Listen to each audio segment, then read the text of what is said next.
Hope you're okay. Missing you. Hope you're behaving and doing lots of work at home. Right, I am going to read the last 3 chapters of Ant Storm, chapter 5, 6 and 7. And then next week what I'll do is I'll post some questions for you to answer in your home learning book. Okay? Right, I'll start reading. Chapter 5, Into the Dark. Max had been hoping that they would find the ants' nest in the base of the tree, but when they got inside, all they found was a tunnel leading underground. "Well, we've come this far," he said, glancing at his friends' nervous faces. "Let's see where it goes." The tunnel was dark and dirty, and Kat didn't like it at all. "This is creepy," she said. "There could be anything down here." "Nah," said Tiger. "Now the ants have gone, I doubt there's anything alive for miles around." However, after a while, even Tiger began to sense that something wasn't quite right. Max and Ant felt it too.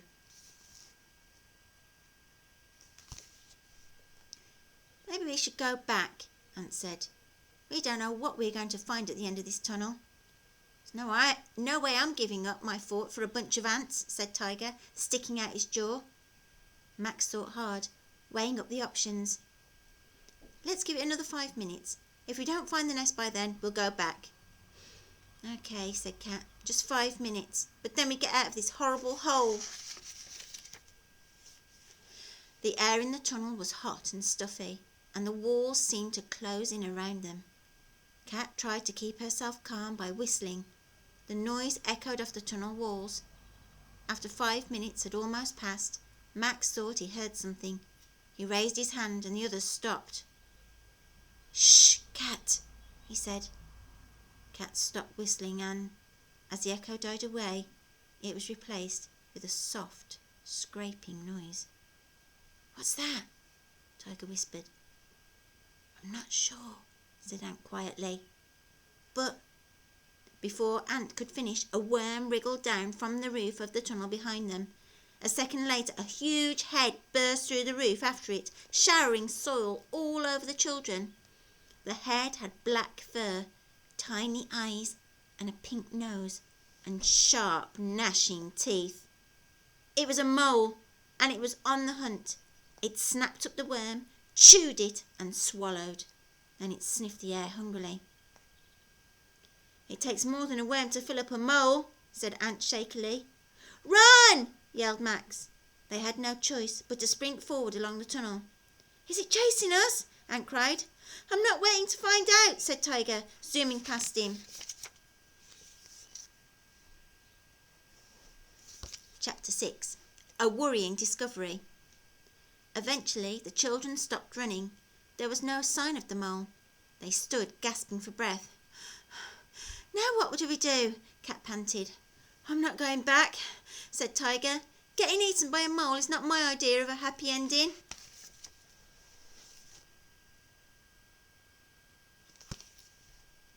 "We should go on until we reach the nest," said Ant. "There might be another way out." "I agree," said Max. "But can anyone else hear a noise?" "It's not the mole again, is it?" said Kat nervously. "I don't think so. It's from up ahead somewhere." They all listened. There was a faint sound of drumming.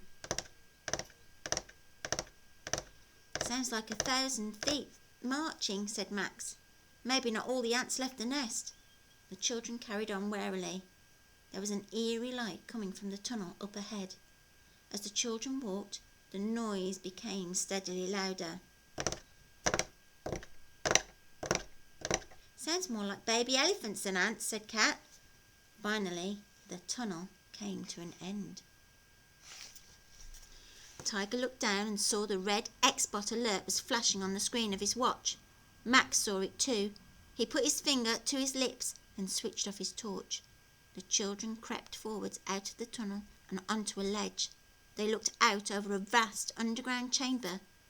It may once have been an ordinary ant's nest, but now it had been enlarged to 100 times its original size. The children blinked as their eyes adjusted to the bright lights. As their vision cleared, the children gasped in horror. The nest was full of X-bots. One side of the chamber was taken up with a big machine. The letters Nasty were painted on the side. A conveyor belt fed in various different shaped pieces of metal. Fully assembled X-bots emerged at the other end. As well as X1s, X2s and X3s, there were some new X-bots. They were twice the size of the others and had enormous pincers. They looked a bit like the ants the children had seen guarding the Queen. But instead of guarding the Queen, these X-bots were protecting the X-bot making machine.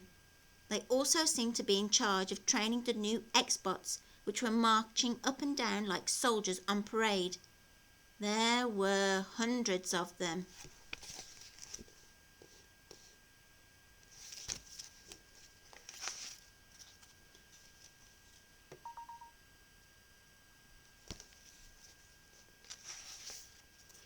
Chapter 7. Not a happy ending. The children stared, open-mouthed. "I guess we know now why the ants wanted to move out," whispered Max. "This looks like some kind of mass production facility," said Ant. "A what?" said Tiger. "A factory." "Yeah," said Max. "A very nasty factory."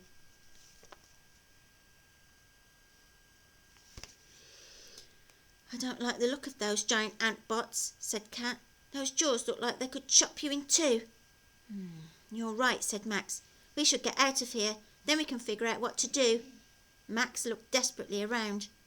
"There's another way out," he said, pointing to a tunnel on the other side of the chamber. "If we creep around the ledge and jump down, we can get out of here." None of the children saw the shadow looming up behind them. It was Cat who heard the metallic sound first. She turned and screamed, "Ah!" One of the huge ant-bots towered over them. Its jaws opened up, and before the children could move, it spat out a net like a spider's web. "Run for it!" yelled Max. But it was too late. The net was already closing around them. Meanwhile,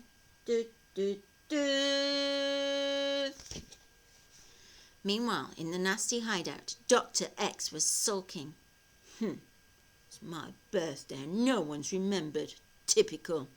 No one cares about me around here. Not even a card. Perhaps I'll check in on my new X-bot production plant. That'll cheer me up. Find out what happens next. Will Max, Cat, Ant and Tiger manage to escape the Ant-bot's net? Will Dr. X discover where they are? Find out in Ant Attack. Okay, so that is the end of our guided reading story, Ant Storm. So what I'm going to do next week is I'm going to post some questions on Twitter for you to answer in your red home learning book, and you can take a picture of your answers if you want and put them on the same thread. It's entirely up to you. Alright, I'm going to have a go at reading our new home reading book now as well. Right, take care.